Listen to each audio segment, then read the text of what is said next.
Vámonos aquí. Siguiente pregunta, el siguiente reportero. Vámonos a ver. La siguiente pregunta. Bienvenidos a este canal de YouTube del Ter de la Cruz. No se les olvide darnos su like, abajo la campanita. Suscríbanse, vamos, no quitamos tiempo. A ver tú. Gracias, presidente. Buen día, Dalila Escobar de Tiempo.tv. Preguntarle, insistir en el caso del fiscal Gertz Manero. Sobre este tema de los audios, bueno, pues ni la Fiscalía, él tampoco salieron a desmentir que existan. Si bien es cierto que una cosa es lo que se estaría pues debatiendo o resolviendo en la Suprema Corte de Justicia de la Nación, otra cosa, bueno, pues sería que de comprobarse que estos audios, por supuesto, sean de Gertz Manero, bueno, pues en todo caso estaríamos hablando de un fiscal que está pues moviendo piezas para su propio beneficio, bueno, aprovechando por supuesto el cargo que tiene. Se estaría hablando en todo caso pues además de abuso de poder, bueno, de tráfico de influencias. Preguntarle si usted considera que un fiscal que hace este tipo de situaciones es honesto, sobre todo porque uno de los cuestionamientos es que cómo se explica el hecho de que si bien este proceso contra Alejandra Cuevas y su madre pues se llevó desde 2015, es hasta que él llega a la Fiscalía cuando se encarcela a una de estas mujeres y bueno, pues la otra que tiene con una orden de aprehensión. ¿Sí consideraría usted que una persona así pues sería en efecto una persona honesta y se pudiera confiar en él? Bueno, ya expliqué que es un asunto personal. Él presume de que su hermano fue asesinado y es un asunto que él quiere que se aclare y que se haga justicia. La otra parte sostiene lo contrario. Él llega a la Procuraduría y quiere que también ese asunto se resuelva. Ahora, si va a utilizar su cargo para influir en el caso, habría que esperar el resultado de los ministros. Hay que esperar el juicio, porque no depende de la Fiscalía, depende del Poder Judicial en esta etapa. Entonces vamos a esperar. Lo demás, pues no deja de tener también tintes políticos y quienes han sido juzgados en el tiempo que ha actuado como fiscal Alejandro Gertz Manero, pues se lanzan en contra, ¿no? Entonces, serenos. Lo que se dice… O sea, sí, no te calientes granizo. Que el Poder Judicial resuelva. Sí, lo que se menciona en estos audios es que justo tuvo comunicación con un ministro, incluso se habla de que pudiera ser también con el ministro presidente Arturo Saldívar. En este sentido, bueno, no hubiera sido mejor que se separara del cargo en lo que se resuelve esta situación. Pero todavía no está juzgado el caso. Hay que esperarnos. Y hay que tener cuidado, porque hay muchos intereses enfrentados. El hecho de que se graben así las conversaciones, o sea, eso no lo hace cualquier ciudadano. Esos son despachos de abogados, grupos de políticos corruptos, espías. Entonces, esperemos. Tengo entendido que la Suprema Corte va a resolver sobre este caso la semana próxima. Entonces vamos a esperarnos En caso de que, bueno, pues se resuelva en contra de la señora Alejandra Cuevas y de su madre, pues estaría sospechando, pues precisamente del voto que pudieran tener los ministros, porque uno de los argumentos que daba la familia, esto lo que dice la familia de Alejandra Cuevas y la señora... Pues sí, yo los entiendo que ellos manejen todos esos argumentos y es legítimo, pero también la otra parte tiene sus argumentos o razones. Sí, se abre una carpeta de investigación por el tema del espionaje que pudiera estar, de que pudiera ser sujeto el fiscal, pero entonces ¿quién investigará los dichos en caso, el contenido, en caso de que esto sea o no real? La fiscalía. El Poder Judicial. Uno de los problemas que tiene el presidente Arturo Saldívar actualmente con el bloque conservador es porque siendo ministro a él le tocó la investigación sobre la guardería ABC y él declara de que fue amenazado el presidente de la Corte por el secretario de Gobernación de Felipe Calderón. Entonces, no debe de haber presiones de nadie, que los ministros resuelvan. Ya no estamos en el tiempo de antes. En lo único que le estamos pidiendo a la Corte que nos ayude, porque lo consideramos un asunto de Estado y nos está apoyando el presidente de la Corte, es en el caso de Ayotzinapa, de saber dónde están los jóvenes desaparecidos, porque ese es un compromiso que hicimos, además porque esa es una mancha que queremos quitarle a la institución presidencial y al gobierno de la República. Entonces lo demás, en libertad, que resuelvan. Nosotros no intervenimos. El presidente ya no interviene en estos asuntos. No se persigue a nadie, no se fabrican delitos por órdenes del presidente, como era antes. Se garantiza la autonomía de la Fiscalía. Ya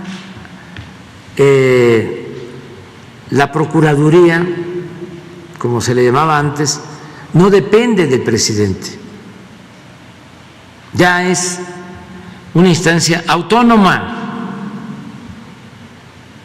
Y, desde luego, el Poder Judicial.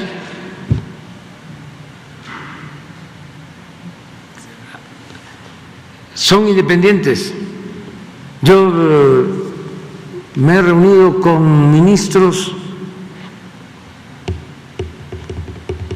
creo que en 3 ocasiones, en 3 años. Y, desde luego, he estado presente en los 3 informes del presidente de la Corte. Eso es todo.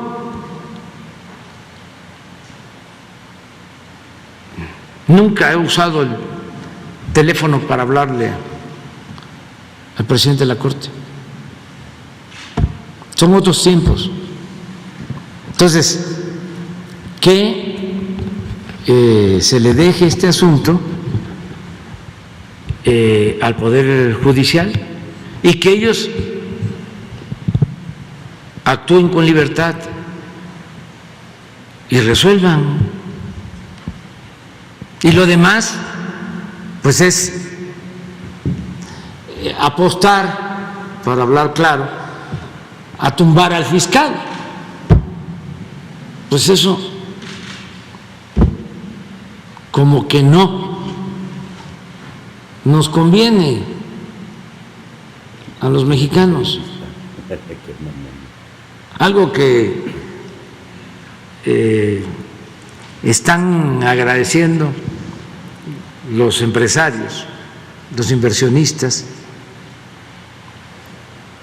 que son muy pocos los que actúan con odio, es que hay gobernabilidad en el país, hay estabilidad política.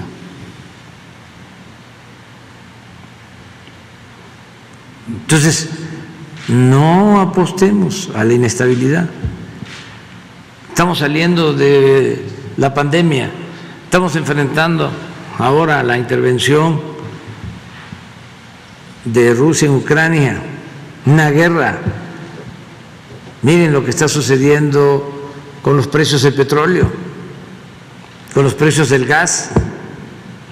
Nosotros, les puedo decir a los mexicanos que tenemos resuelto el problema del abasto a precios justos de los energéticos, aún con la guerra en Ucrania, aún con los llamados a que no se compre petróleo a Rusia. Nosotros no tenemos problema. Y nos estamos preparando porque sí hay efectos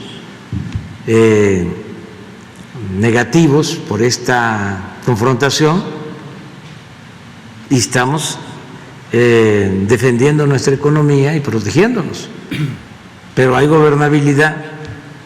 Entonces, los abogados, imagínense, ¿no? Los grupos de intereses creados,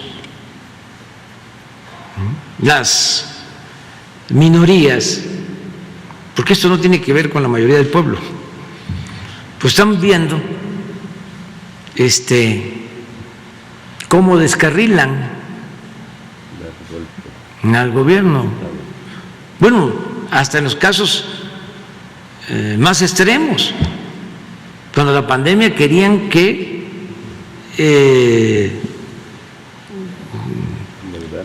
hubieran más fallecidos. Hasta Krause lo llegó a poner en el Twitter, hablando de que nosotros estábamos escondiendo a los fallecidos. O sea, a ese extremo. Es una temporada de sopilotes, pero además totalmente entendible, porque estamos en un proceso de transformación. Yo lo dije, la cuarta transformación va a ser pacífica, pero igual de profunda, como lo fue la independencia, como lo fue la reforma, como lo fue la revolución. Va a ser pacífica y al mismo tiempo radical, porque vamos a arrancar de raíz al régimen corrupto, de injusticias y de privilegios. Y eso es lo que estamos haciendo. Entonces, yo les diría que hasta nos ha ido bien, porque además de estar transformando y enfrentando a los que se sentían dueños de México y se dedicaban a saquear al país para hacer justicia y para ayudar al pueblo de México, que es lo que estamos haciendo nosotros, además de todo eso, de llevar a cabo todo este proceso de cambio, de transformación, enfrentamos la pandemia y ahora esta guerra. Y estamos seguros de que vamos a salir, la transformación va hacia adelante.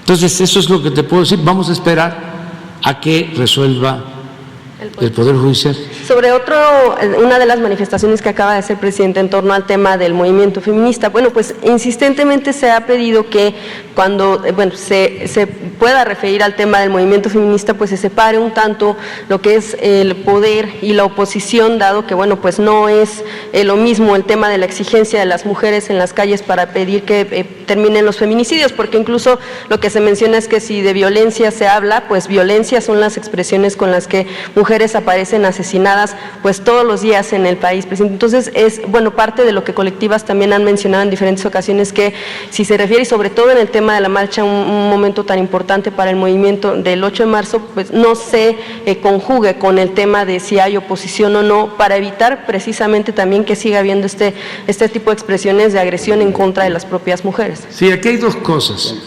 Una que tiene que ver con las convicciones que tenemos todos. Yo sostengo que la violencia no se puede enfrentar con la violencia. No se puede. Eso es inmoral.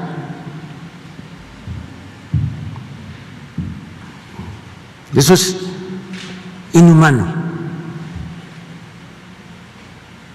Entonces, no se puede defender una causa justa y utilizar la violencia. Y tirar bombas o golpear a mujeres encargadas de la seguridad. No, yo no estoy de acuerdo con eso. Y yo vengo de la oposición. Luché años en contra de un régimen autoritario, corrupto, y enfrenté la violencia. Y no lo hice con violencia. Y triunfamos sin utilizar la violencia, siguiendo las enseñanzas de Gandhi, de Mandela y de Luther King. La no violencia. Eso es lo primero, que ahí tenemos discrepancias.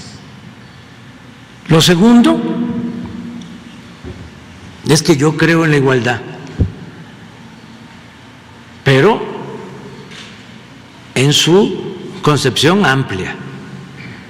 Lo repito, igualdad de género, igualdad ante la ley, igualdad ante Dios y también igualdad económica y social.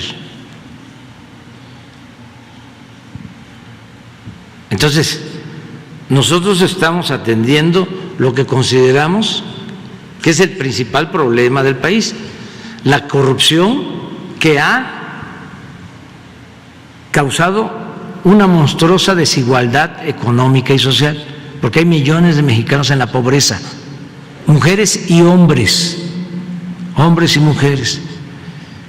Entonces, si nosotros estamos luchando por la igualdad, ¿por qué es contra nosotros? Porque sostengo que hay quienes utilizan estos movimientos, estas causas que son justas de defensa de las mujeres, con propósitos políticos para defender sus intereses. Entonces es actuar así con toda claridad y pues proteger el palacio, proteger la catedral, proteger los espacios públicos, porque cuando están convocando de que van a traer marros y picos y bombas, pues ¿qué es eso? ¿De dónde salió la información, presidente? La tenemos. Es más, está hasta en las redes. en las redes. Presidente, el hecho de que sí haya quienes busquen utilizar movimientos que buscan causas justas no quiere decir que no existan las causas por las que se está luchando en los movimientos auténticos. Y yo quisiera preguntarle, pues, ¿qué es violencia? Si en el caso de las mujeres lo que hacen, bueno, pues es exigir que no haya esa hazaña con la que muchas mujeres son asesinadas todos los días. Y por otro lado, bueno, sí, el tema de las mujeres policías que a final de cuentas pues también son enviadas por el gobierno para cuidar paredes y que están en medio. Nosotros estamos en contra de la violencia. ¿Y cómo no vamos a estar en contra de la violencia contra las mujeres? Claro, todos los días estamos luchando por eso. Por eso me levanto a las 5 de la mañana todos los días, para que no haya violencia, para proteger la vida, porque el principal de los derechos humanos es el derecho a la vida, y es mi convicción. Pero el que quieran ubicarnos, situarnos como que estamos en contra de las mujeres, pues no, esa es una manipulación vil. ¿De quién? De quienes no están de acuerdo con el proceso de transformación que estamos llevando a cabo. Entonces, está bien, hay una oposición, sí, pero que no usen la violencia. Nada más. No hace falta eso. O sea, en las redes, en los periódicos de la mafia del poder, ¿sí?, me insultan diario. Antier estaba yo viendo en el Universal una columna de una gente con mucha autoridad moral, una finísima persona, Amador Narcia. ¿Sabe cómo le puso a su columna? ¿Cómo la tituló? Presidente imbécil. A ver, búscala. No es que sea yo masoquista, sino es que es muy bueno esto. Es en el Universal, a ver si no me equivoqué. ¿Sí? Ah, es que ¿cómo le puso? Ah, el imbécil de Palacio.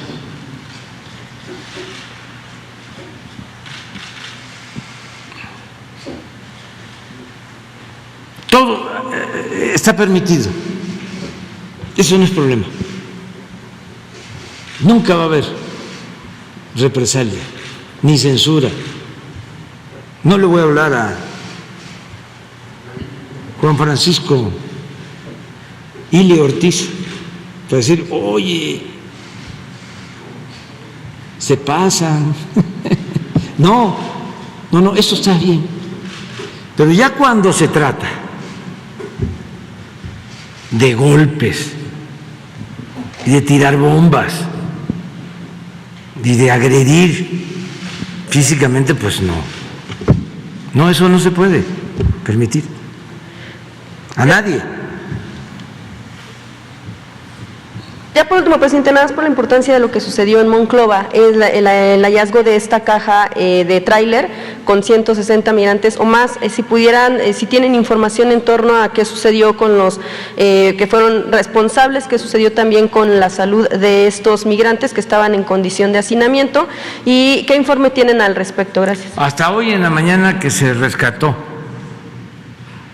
a migrantes en Coahuila, en una situación muy delicada.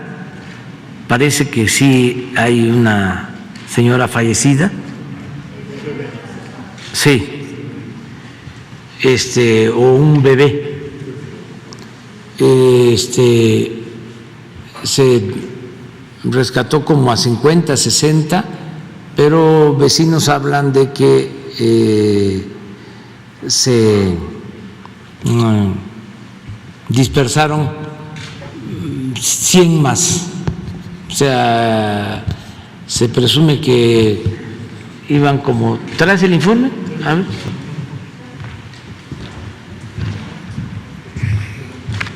Sí, gracias. Con su permiso, señor presidente, fue en el libramiento Carlos Salinas de Gortari, en Monclova, una caja abandonada, un tráiler, una caja refrigerada que no funcionaba el sistema de refrigeración, y fueron rescatados en condiciones muy agobiantes.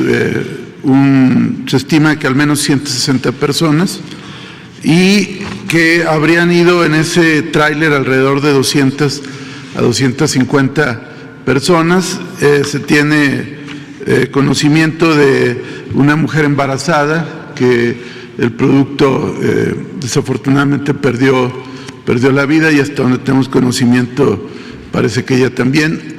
Sin embargo, decirles que esto ya las autoridades locales de Coahuila y sobre todo el Instituto Nacional de Migración, la Guardia Nacional, ya están en conocimiento de este hecho, y también se turnó al Ministerio Público Federal tanto el vehículo, y se van a hacer las investigaciones como en otros casos de tráfico migrante que se han ya judicializado varios de ellos. ¿Sería cuánto? Dejaron abandonado el tráiler. Afortunadamente pudieron liberarse, si no las consecuencias hubieran sido más graves.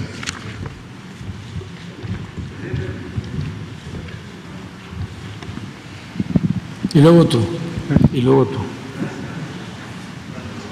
No, pues ya nos pasamos, ¿eh? Mañana. Sí, mañana, ¿no? Mañana. Sí. 1, la compañero, 3, 4. 5 el señor.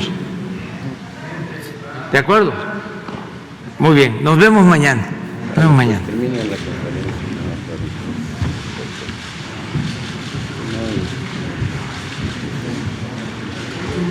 Nos vemos, cuídense mucho. Vamos a tener medidas, seguir con las medidas de protección a la salud. Pues no se les olvide darnos un like, a la campanita, suscríbanse.